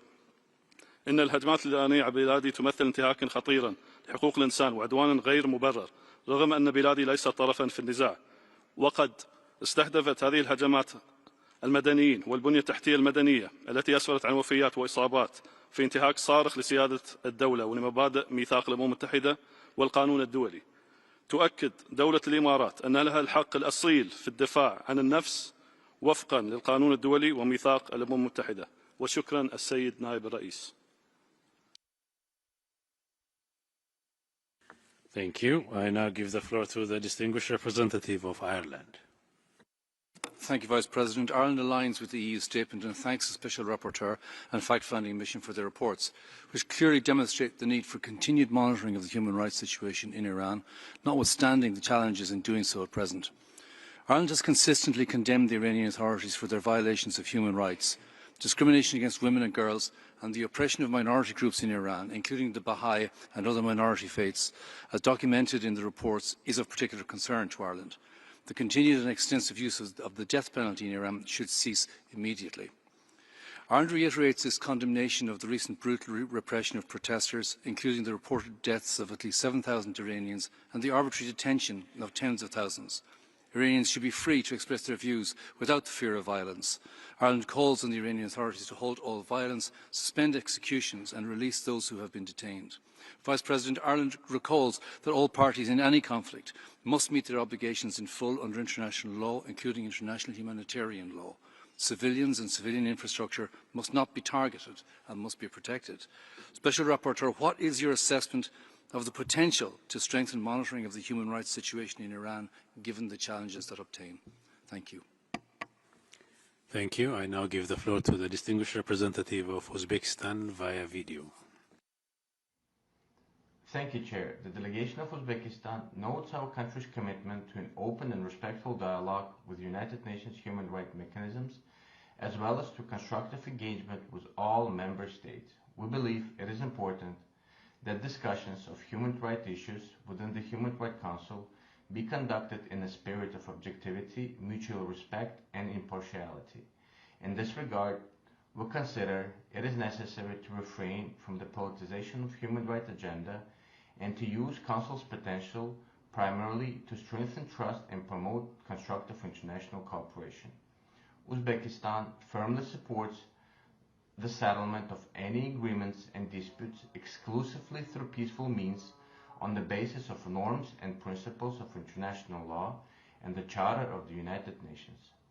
We emphasize the unwavering commitment of Uzbekistan to the principles of the sovereign equality of the states, respect for their independence and territorial integrity, and the non-use of force or threat of force in the international relations as enshrined in the Charter of the United Nations. I thank you.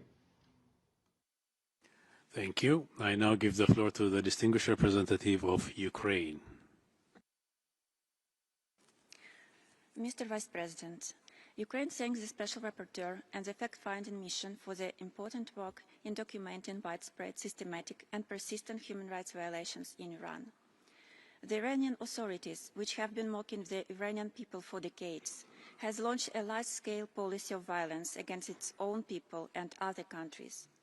This includes massive human rights violations within the country, support for militants who have brought chaos to other countries in the region, and direct military support for the aggressor state of Russia in its unprovoked war of aggression against Ukraine. We remember and will never forget the strikes of thousands of shaheeds on our peaceful cities and people. Such cooperation between Moscow and Tehran results in a gross violation of international law and undermines global efforts to restore peace and stability. We confirm the unchanged position of our state. We support the Iranian people and their legitimate desire to live in security, freedom and prosperity. We therefore call on Iran to cease its involvement in Russia's war crimes, uphold its international obligations, and grant full, unrestricted access to the UN Human Rights Special Procedures mandate holders, and fully cooperate with the independent international fact-finding mission. I thank you. Thank you. I now give the floor to the distinguished representative of Zimbabwe. Vice President, Zimbabwe is worried by the continued politicization of the Human Rights Council and the use of double standards. The current situation in Iran calls for condemnation, yet the Council has remained mum when the territorial integrity of Iran is being violated and civilian infrastructure and innocent people being targeted. We reaffirm our unwavering commitment to the principles enshrined in the Charter of the United Nations, including respect for sovereignty, territorial integrity, and political independence of states, and the fundamental principle of non-interference in the internal affairs of all countries. Iran has remained steadfast in its commitment to effectively address the social and economic needs of its citizens in safeguarding the human rights of its people through continued cooperation with the Human Rights Council and other human rights mechanisms. The continuation of the fact-finding mission without the consent of the government of Iran is not only costly but counterproductive in terms of encouraging and supporting the country to effectively meet its human rights obligation. We urge the Council to pursue a path of constructive dialogue and cooperation with the government of Iran. I thank you. Thank you. I now give the floor to the distinguished representative of Cuba. Señor Vicepresidente, Cuba reitera su rechazo a los mandatos punitivos y parcializados que se establecen contra la voluntad del Estado concernido, como es el caso de Irán, y que han demostrado por años ser inefectivos en la promoción y protección de los derechos humanos. Esos mecanismos injerencistas que se imponen año tras año contra determinados países, que siempre son del sur, en lugar de contribuir a la causa de los derechos humanos, se convierten en un obstáculo para el diálogo respetuoso y la cooperación genuina. Cuba condena firmemente la agresión de los Estados Unidos e Israel contra Irán. Abogamos por el respeto al derecho internacional, la soberanía e integridad territorial de Irán y de todas las naciones de la región, y el cese de los actos que ocasionan daños humanos y a la infraestructura civil de Irán y los Estados árabes. Reiteramos el llamado a preservar el principio de buena vecindad, la moderación y el diálogo en este delicado momento. Las medidas coercitivas unilaterales impuestas desde hace décadas han afectado la vida del pueblo iraní y violan sus derechos humanos. Cuba reitera su rechazo a esas medidas y demanda su eliminación. Seguiremos abogando por la promoción de los derechos humanos en cualquier país sobre la base del diálogo y la cooperación basados en la imparcialidad, el respeto y la no injerencia. Muchas gracias.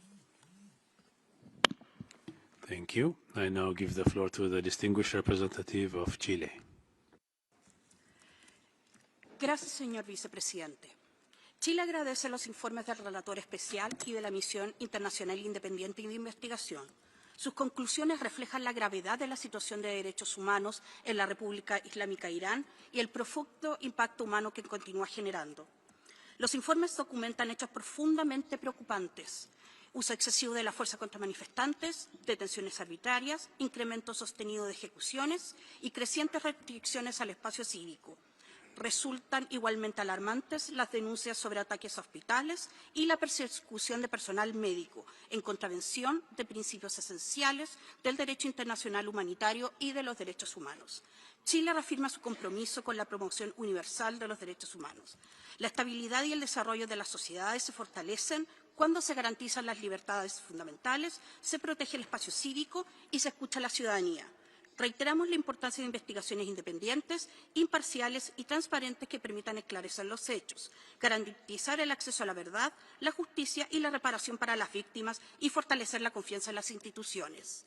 Quisiéramos preguntar a la misión y al relator, ¿qué medidas consideran prioritarias para reforzar la protección de las víctimas y asegurar que las pruebas recopiladas puedan contribuir a futuros procesos de rendición de cuentas? Muchas gracias. Thank you. I now give the floor to the distinguished representative of Ghana. Mr. Vice President, Ghana thanks the Special Rapporteur and the FFM for the report on the human rights situation in the Islamic Republic of Iran. We are concerned about reports of serious human rights violations, including excessive use of force against protesters, arbitrary arrests, allegations of unlawful killings, torture and ill treatment, as well as restrictions on access to information. Mr. Vice President, Ghana is equally concerned by the rapidly deteriorating security situation in the region and calls on all parties to exercise maximum restraint, cease hostilities and prioritize dialogue and diplomacy as the only sustainable path towards de-escalation and regional stability. We call on all states to fulfill their obligations under international human rights law, including the protection of the rights to life, peaceful assembly, freedom of expression, and protection of civilians and civilian infrastructure. We further encourage constructive engagement between the government of Iran and the FFM and Special Rapporteur. We also call on Iran to facilitate access to the country. Ghana remains committed to supporting dialogue, accountability, and the protection of human rights of all people. I thank you. Thank you. I now give the floor to the distinguished representative of Sudan. شكرا السيد نائب الرئيس. كدولة عانت وتعاني من تبعات وآثار النزاعات وتدرك تماما آلامها، ننتهز هذه السانحة للدعوة لتهدئة المواجهات في الخليج والشرق الأوسط والعودة إلى طاولة التفاوض وحل النزاع الجاري بالسبل السلمية والقانون الدولي، فكل نقاط الاختلاف قابلة للحل. إن هذا النزاع الذي يجري في واحدة من أكثر المناطق حساسية في العالم سيلقي بتبعات سلبية على كل السلم والأمن الدوليين وعلى الاقتصاد وعلى التمتع بحقوق الإنسان إقليميا ودوليا. ندعو مجلس الأمن للاطلاع بمسؤولياته وحل النزاع وفق مرجعيات القانون الدولي، ونشير إلى خطورة توسيع دائرة المواجهات، كما ندعو إلى الالتزام بمعايير القانون الدولي الإنساني والامتناع عن استهداف الأعيان المدنية.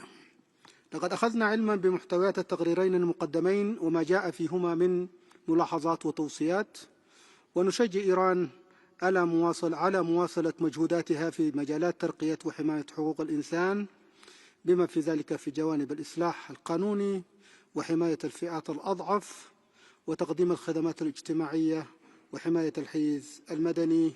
شكرا السيد نائب الرئيس. Thank you. I now give the floor to the distinguished representative of Greece. Thank you, Mr. Vice President. Greece aligns itself with the EU statement and thanks the SR and the FFM for their reports. We are deeply concerned by the continued deterioration of the human rights situation in Iran. The unprecedented violence against peaceful protesters since 28 December 2025, resulting in thousands of civilian deaths, is shocking and unacceptable. Reports of accelerated trials and severe penalties, including the death penalty against protesters, are equally alarming and further silence legitimate voices. Religious and ethnic minorities continue to face discrimination, arbitrary detention, and unfair trials, while women and girls experience persistent structural inequalities. Restrictions on communications and internet access further aggravate the situation by limiting the free flow of information and hindering independent scrutiny. Credible investigations and accountability for those responsible are essential. Greece supports international efforts to document abuses in the work of civil society and human rights defenders operating under extremely difficult conditions. Greece also condemns Iranian strikes against neighboring countries and stresses the need for maximum restraint, de-escalation, and full respect for international law. Lasting solutions can only be achieved through dialogue that addresses legitimate concerns, reduces the risk of further violence, and paves the way for a peaceful and dignified future for the Iranian people, while safeguarding international security. I thank you. Thank you. I now give the floor to the distinguished representative of Afghanistan. Thank you, Mr. Vice President. We expressed our profound concern and condemn the recent aggressions and military strikes against Iran and the expansion of the war in the GCC regions and beyond, which is a clear breach of international law. Such aggressions undermines the UN Charter, the principles of sovereign equality, the prohibition on the use of force, and the peaceful settlement of disputes. We recall that even in moments of crisis, all parties remain bound by international humanitarian law and international human rights law, including the obligation to protect civilians and civilian objects at all times. There can be no justification for deliberate or indiscriminate attacks on schools, hospitals, or other essential civilian infrastructure. Mr. Vice President, we also express concern that this escalation further endangers refugees and migrants from Afghanistan and Iran, who already face forced returns, insecurity, and protection risk. We reaffirm that force cannot be substituted for diplomacy and urge all parties to exercise restraint, return to meaningful negotiation, and uphold the UN Charter, international humanitarian law, and international human rights law. I thank you. Thank you. I now give the floor to the distinguished representative of Eritrea. Thank you, Mr. Vice President. Today's session is being held on the backdrop of the tragic developments unfolding in the Middle East and blatant violations of the UN Charter and international law, including the core objectives of protecting and promoting human rights and humanitarian law. While categorically condemning all attacks against civilians and civilian infrastructure, as well as the use of force against the territorial integrity or political independence of any state, we urge for the immediate cessation of hostilities. We express our deepest sympathy and solidarity for the loss of all innocent civilians killed by the military attacks, including the young schoolgirls in Minab. Last year, the mandate under consideration had undergone through an unusual renewal procedure, followed by a special session earlier this year, further complicating the mandate that has already been highly politicized. In this dialogue, we would like to focus on the decisions that would emerge from this Council. It is essential that the Council exercises sensible judgment and upholds a strong moral responsibility and avoid divisive approaches in its decision-making. Selectively targeting certain states that are already facing multiple politically driven pressures risks deepening divisions. We remain concerned about the reoccurring practices within the Council, including the role played by certain actors in advancing confrontational approaches. Eritrea encourages the Council to refrain from practices that isolate states and calls for fairness and balance in carrying out its work. I thank you, Mr. Vice President. Thank you. I now give the floor to the distinguished representative of China. 副主席先生，中方注意到有关报告。 对报告基于虚假和片面信息干涉主权国家内政表示关切。中方欢迎伊政府近年来在促进和保护人权，特别是妇女、儿童、少数群体、难移民权利方面所作努力。中方一贯反对未经当事国同意强行设立国别机制，反对将人权问题政治化、工具化，呼吁国际社会切实尊重伊朗主权。 客观、公正、全面看待伊朗人权状况。中方严重关切个别国家未经联合国授权，在谈判期间对伊发动武力袭击，导致战事外溢，波及周边国家，明显违反国际法。这些行径严重侵犯人民生存权、发展权等基本权利。中方谴责所有针对平民和民用设施的袭击。 呼吁各方立即停止军事行动，尽快重回对话谈判。谢谢副主席。Thank you. I now give the floor to the distinguished representative of Kuwait. سيد نائب الرئيس، يضم وفد بلادي صوته إلى ما جاء في بيان دول مجلس التعاون الخليجي، ويجدد إدانته بأشد العبارات الهجوم الإيراني الآثم الذي استهدف أراضي ومدني دولة الكويت ودول المنطقة في خرق واضح لكافة المواثيق والقوانين الدولية ذات الصلة. السيد الرئيس، لا يسعني من هذا المنبر إلا أن أرفع أسمى آيات التعازي والمواساة للشهداء من أبناء وطني ودول المنطقة جراء هذا الهجوم السافر، ونجدد هنا على حقنا الأصيل بالدفاع عن النفس بموجب المادة 51 من ميثاق الأمم المتحدة، فإن أي تهديد أو اعتداء يستهدف إحدى دولنا يعد تهديدا لأمننا الجماعي وتصعيدا غير مبرر ومرفوض. السيد الرئيس، اعتمد مجلس الأمن قراره رقم 2817 تأكيدا للجريمة التي تقوم بها إيران ضد دول المنطقة، والذي أدان فيها بأشد العبارات الهجمات الإيرانية عليها، وأكد على احترام سيادة الدول ورفض استهداف المدنيين. السيد الرئيس، ترفض بلادي ما جاء في تقرير المقرر الخاص وبعثة تقصي الحقائق الدولية بوصف الهجمات الإيرانية بأنها ضربات انتقامية في غياب تام عن أي إدانة واضحة لها، والذي من شأنه أن يضفي شرعية لهذه الأعمال العدائية غير المبررة وغير المشروعة. شكرا سيد الرئيس.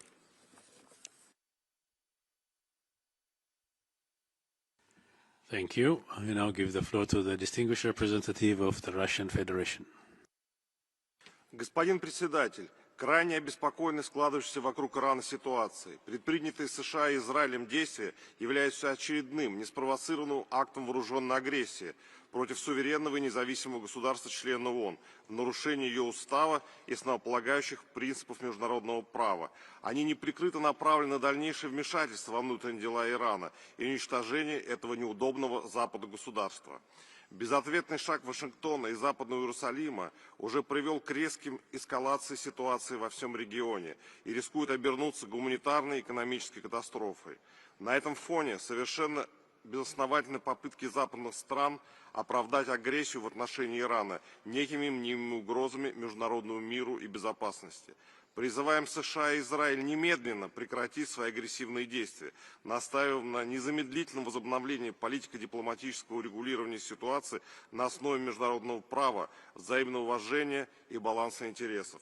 Категорически осуждаем попытки политизации правозащитной проблематики, ставшей в руках коллективного Запада инструментом давления на государства, не желающих идти по навязанному ими извне курсу. На примере Ирана видно, как по псевдогуманистическим предлогам западные страны последовательно следуют данному опробированному ими курсу на дестабилизацию обстановки в неугодных для них государствах.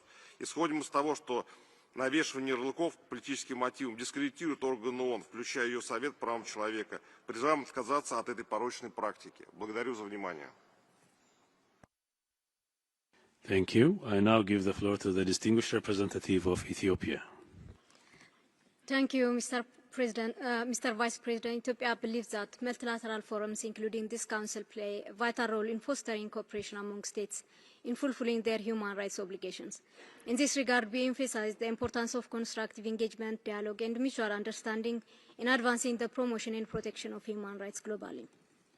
Ethiopia acknowledges the engagement of Islamic Republic of Iran with international human rights mechanisms. In this respect, we encourage Iran to continue its cooperation with relevant mechanisms, including the Office of the United Nations High Commissioner for Human Rights, as well as its constructive participation in the Universal Periodic Review process and the implementation of accepted recommendations.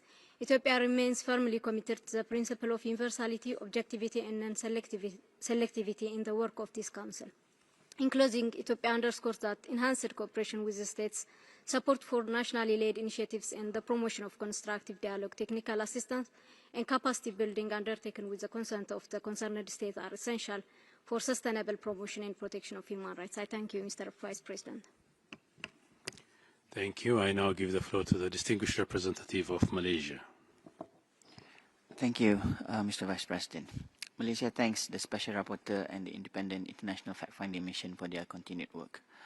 Malaysia remains deeply concerned by reports of attacks on civilian infrastructures, including the strikes on the girls' schools in Minang.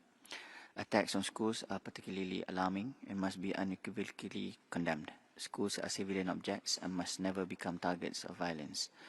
The protection of civilians, especially children, must remain paramount at all times, Educational institutions represent more than physical infrastructure. They are essential spaces that safeguard children's right to education and their future. When schools are damaged or destroyed, the consequences extend far beyond the immediate loss of life, undermining stability, recovery, and the long-term well-being of affected communities. Malaysia therefore underscores the importance of full respect for international law, including international humanitarian law, particularly the principles of distinction and protection of civilian objects. In this regard, Malaysia encourages the Special Rapporteur and the Independent International Fact-Finding Mission to closely examine allegations of attacks against civilian infrastructure and their implications for the enjoyment of human rights, particularly the rights of children, and to ensure that the findings are duly reflected in its forthcoming report. Accountability and credible documentation remain essential to ensuring protection for civilians, including children, and preventing further violations of human rights. Thank you. Thank you. I now give the floor to the distinguished representative of Niger.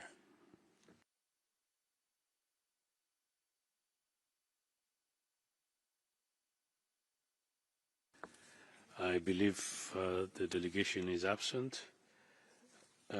This is the last speaker on the list. We shall now turn to the list of speakers for national human rights institutions and non-governmental organizations. I now give the floor to the representative of Amnesty International. Amnesty International comes before the Council with one urgent call. Amid an armed conflict, we must stay focused on the human rights of people in Iran. They live under a repressive system that relies on massacres to crush dissent and demands for fundamental political change. Now people are caught between threats of further deadly repression and an armed conflict involving serious harm to civilians. Meanwhile, the government maintains an internet shutdown. Civilians in Iran are on a dual atrocity trajectory. For demanding transition and human rights, they are met with crimes against humanity. Iran's constitutional structure entrenches discrimination and impunity and denies people the internationally recognized rights to take part in public affairs and freely determine their political destiny. Now, civilians also bear the brunt in armed conflicts, as tragically seen in the killing of over 100 children in an Israeli-US strike on a school in Minab. With violations of international humanitarian law and systemic impunity for repeated crimes under international law, including during successive protests, a wait-and-see approach is devastating for the people of Iran. We urge states to urgently initiate a comprehensive international framework to end violations and deliver justice and rights-respecting transformative pathways for the people of Iran. What actions do the mandates consider necessary in this relation? Thank you. Thank you. I now give the floor to the representative of Organization for Defending Victims of Violence. Thank you, Mr. President. The recent aggression by Israel and United States on Iranian territory are not mere geopolitical escalations. They are blatant violations of international law. Madam Special Rapporteur, we appreciate your recent press release calling for de-escalation and accountability. However, the international community must realize the words alone cannot stop the spilling of civilian blood. We need immediate action. We are witnessing a brutal attack on innocent lives. Homes, hospitals, and civilian infrastructure are being targeted one after another, leaving millions of people in danger. The most heartbreaking example of this brutality is a horrific massacre in Menab. Schoolgirls just 7 to 12 years old were brutally killed right inside their classrooms. These children are not collateral damage. Their tragic deaths are clear war crimes that demand global outrage. Beyond physical destruction, the relentless bombings are inflicting severe psychological trauma and paralyzing anxiety upon our children and vulnerable communities. We urge the international community to break their silence, stop the shocking and endless crimes of the US and Israel, and hold them accountable before more innocent blood is spilled. We strongly urge these two mechanisms to immediately launch an investigation into all crimes committed against Iran and Iranians since February 2026. I thank you. Thank you. This was the last speaker we could accommodate. Excellencies, distinguished participants, this brings us to the end of this meeting. We will reconvene in the afternoon at 2:30 p.m. to continue the joint interactive dialogue on the situation of human rights in the Islamic Republic of Iran, and listening to the High Commissioner's oral updates on the Democratic People's Republic of Korea and on the Bolivarian Republic of Venezuela, followed by general debate under item 4. I hereby close the 32nd meeting of the 61st session of the Human Rights Council. Thank you. 2:30. Yeah.